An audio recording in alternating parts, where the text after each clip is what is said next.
చందమామ కథలు. పిల్లిపాలెం యువరాణి. ఒక నిర్జనారణ్యంలో ఒక కట్టెలు కొట్టుకునేవాడు ఉండేవాడు. అతను, అతని భార్య, కొడుకు, కూతురు అడవి అంచున గుడిసె వేసుకుని అందులోనే జీవిస్తూ ఉండేవారు. వారికి ఒక పాడి ఆవు, పెంపుడు పిల్లి ఉండేవి. కట్టెలు కొట్టేవాడికి, అతడి పెళ్ళానికి ఒక క్షణం కూడా పడేది కాదు. ప్రతి స్వల్ప విషయానికి వాళ్ళు కుక్కల్లాగా కాట్లాడుకునేవారు. ఒకనాటి సాయంత్రం వాళ్ళు మామూలు ప్రకారమే పోట్లాడుకున్నారు. ఈ ఇంట్లో నేను ఒక్క క్షణం కూడా ఉండను అని భార్య వడ్డన చేసే తెడ్డు పడేసి చీకట్లో పడి ఎటో వెళ్ళిపోయింది. ఎక్కడికి పోతావో చూస్తాను అంటూ అన్నం తింటున్న భర్త ఎంగిలి చేత్తోనే లేచి తాను కూడా బయటకు వెళ్ళాడు. తమ తల్లిదండ్రులు తిరిగి వస్తారేమోనని అన్నా చెల్లెలు అర్ధరాత్రి దాకా చూశారు. కానీ ఆ వెళ్ళిన వాళ్ళు మళ్ళీ తిరిగి రానేలేదు. మర్నాడు పొద్దున అన్న తన చెల్లెలితో, ఇంక వాళ్ళు తిరిగి రారు, వచ్చినా నేను ఈ ఇంట్లో ఉండను, నా బ్రతుకు తెరువు నేను చూసుకుంటాను, ఉన్న ఆస్తి మన ఇద్దరము పంచుకుందాం అన్నాడు. మనకున్న ఆస్తి ఏమిటి, బూడిద, ఆవు పిల్లియే కదా అన్నది చెల్లెలు. అవును, ఆవుని నేను తీసుకుంటాను, పిల్లిని నువ్వు తీసుకో అన్నాడు అన్న. ఇది అన్యాయం అని చెల్లెలు అంతామనుకుంటుండగా పిల్లి ఆమె కాళ్ళకేసి రుద్దుకున్నది ఆపేక్షగా. చెల్లెలు ఏమనుకుందో ఏమో గాని పిల్లిని తన చేతుల్లోకి ఎత్తుకుని నీ ఇష్టం అన్నది అన్నతో. చెల్లెలు తన మనసు ఎక్కడ మార్చుకుంటుందో అన్నట్టుగా అన్న ఆవును తీసుకుని అప్పుడే రహదారి పట్టుకున్నాడు. చెల్లెలు అన్నకేసి చూస్తూ నిలబడి ఉండగా ఆమెకు గుడిసెలో నుంచి మాటలు వినిపించాయి. ఇక మన దారిని మనం పోదాం పద అంటూ.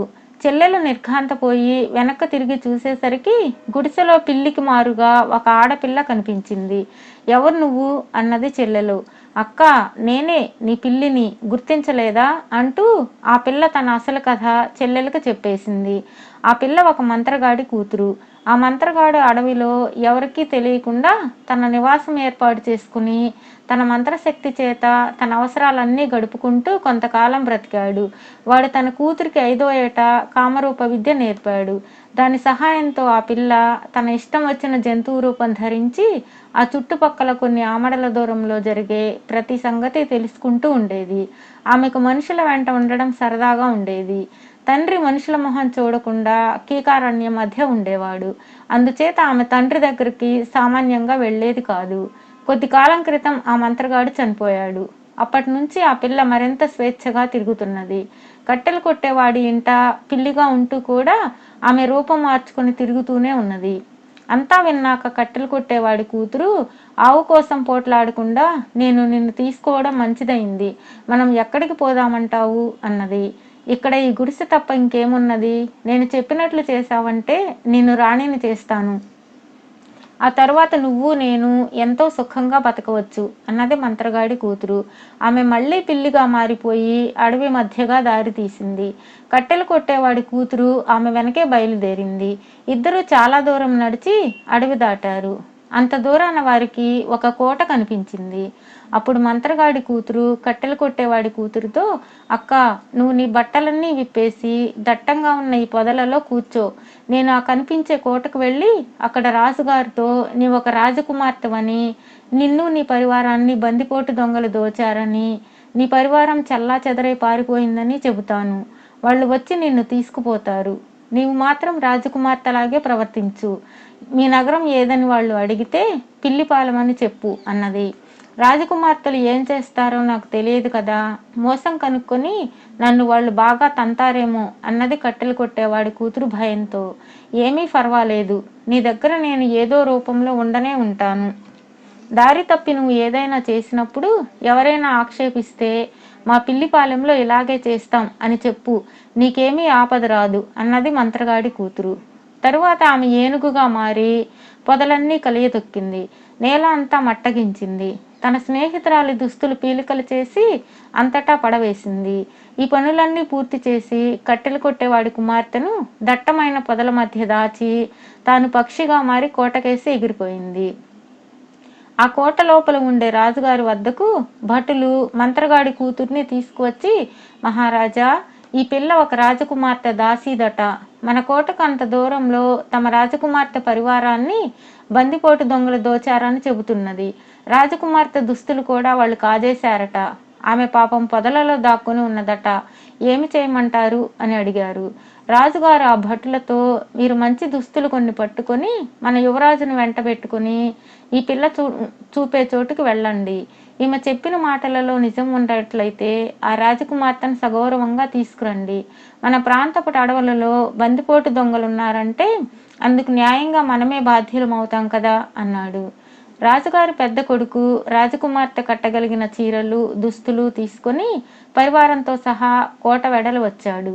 మంత్రగాడి కుమార్తె తొక్కేసి ఉన్న పొదలు నేల చూపిస్తూ, ఇక్కడేనండి మమ్మల్ని దొంగలు కొట్టింది అన్నది. అబ్బా, రెండు పక్షాలకు పెద్ద యుద్ధమే జరిగినట్లుందే అన్నాడు రాజకుమారుడు. అవును మహారాజా, మా దొరసాని ఆ పొదల్లోనే ఉన్నది. బట్టలిప్పించారంటే అవి తీసుకుపోయి ఇచ్చి ఆమెను యువతలకు తెస్తాను అన్నది మంత్రగాడి కూతురు. తాను తెచ్చిన బట్టలు కట్టుకుని కట్టెలు కొట్టేవాడి కూతురు పొదల్లో నుంచి బయటకు రాగానే రాజకుమారుడు ఆమెను మోహించాడు. ఎందుకంటే అసలే కట్టెలు కొట్టేవాడి కూతురు కనుముక్కు తీరుగల మనిషి. రాణివాసపు దుస్తులు ధరించేసరికి 10 రెట్లు అందంగా కనబడింది.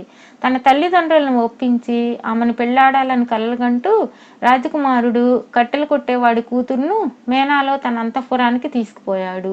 రాణిగారు కూడా ఆమెను చూసి తప్పక రాజకుమార్తె అయి ఉంటుంది అనుకున్నది. ఆమె, మీది ఏ ఊరమ్మా, ఎక్కడికి పోతున్నావు, ఏం జరిగింది, అంతా వివరంగా చెప్పు అని అడిగేసరికి కట్టెలు కొట్టేవాడి కూతురు భయంతో వణికిపోతూ బావురుమన్నది. పక్కనే ఉన్న మంత్రగాడి కూతురు, మహారాణి, మా అమ్మగారికి జరిగిన సంగతులు జ్ఞాపకం చేయకండి. మాది పిల్లిపాలెం.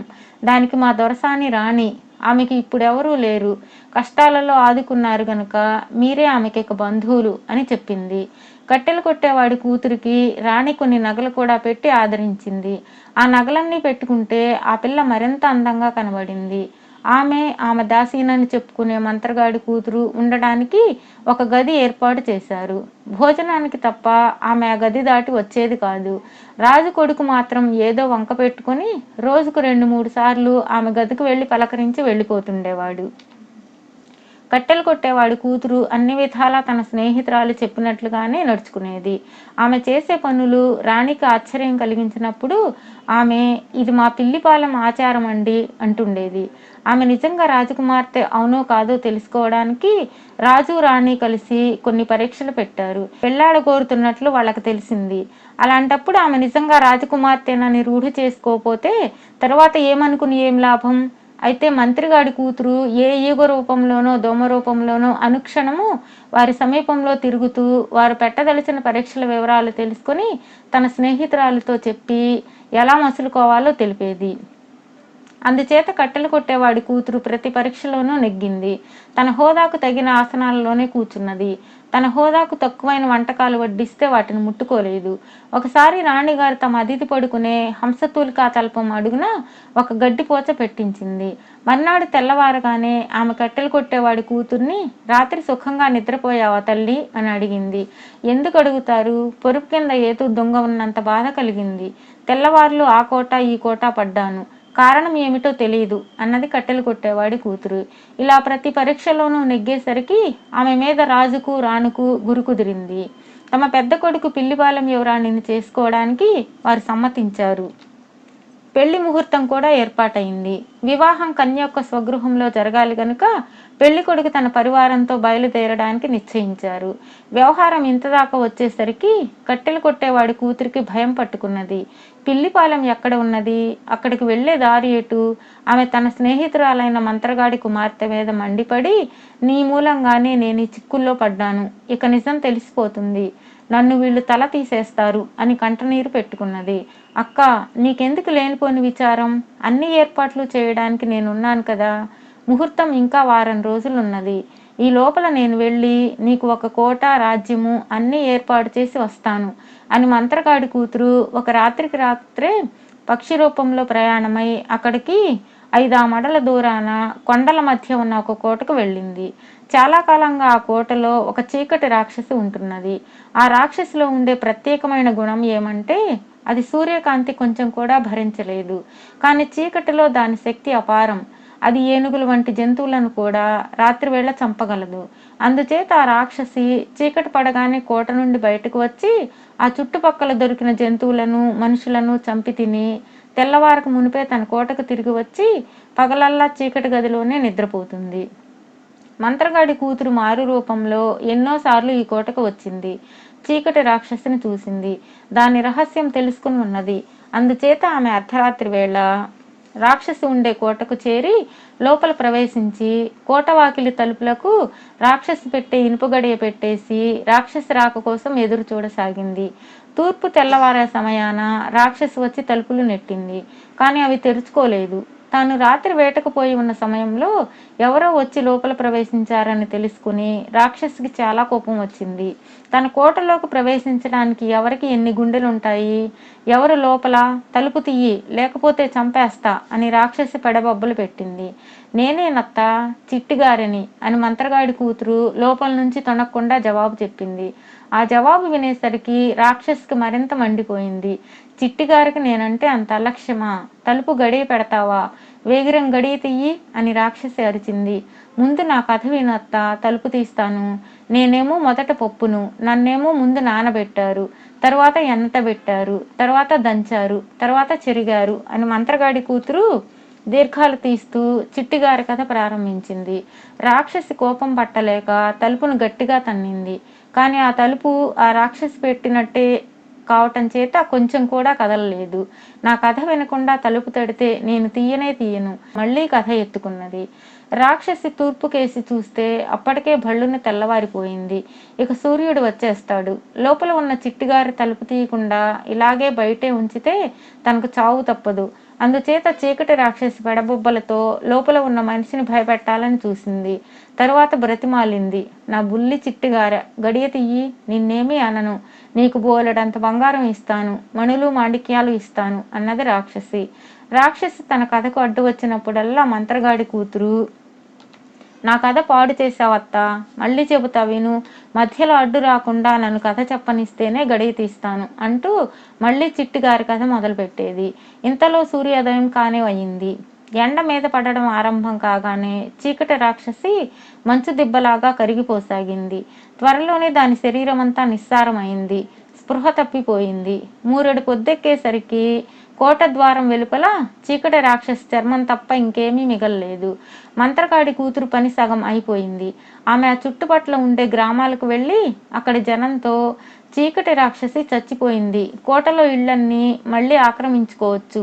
ఈ కోటకు పిల్లిపాలెం అని పేరు పెట్టాను. త్వరలోనే మన మహారాణి గారు వచ్చి ఇక్కడ పెళ్లి సంబరం జరపబోతున్నారు అని వివరంగా చెప్పింది. తరువాత ఆమె వచ్చినట్లే తన స్నేహితురాల దగ్గరికి తిరిగి వెళ్ళి, అన్ని ఏర్పాట్లు పూర్తి అయ్యాయి, మనం వెళ్ళడము, నీ పెళ్లి జరగడమే తరువాయి. పిల్లిపాలెం పౌరులు పెళ్లి ఏర్పాట్లన్నీ ఇప్పుడే ప్రారంభించారు అని జరిగిన సంగతి అంతా ఆమెకు చెప్పింది. తరువాత కట్టెలు కొట్టేవాడి కూతురు, ఆమెను పెళ్లాడే రాజకుమారుడు సపరివారంగా తరలి వచ్చారు. మంత్రగాడి కూతురు దారి చూపింది. రాక్షసి కోటలోకి జనం ప్రవేశించి పెళ్లి ప్రయత్నాలు కూడా చేసేశారు. అక్కడ కట్టెలు కొట్టేవాడి కూతురికి రాజకుమారుడికి వైభవంగా పెళ్ళయింది. తర్వాత రాజకుమారుడి తమ్ముడు మంత్రగాడి కూతుర్ని పెళ్లి చేసుకున్నాడు. అంతా చాలా సుఖంగా జీవించారు.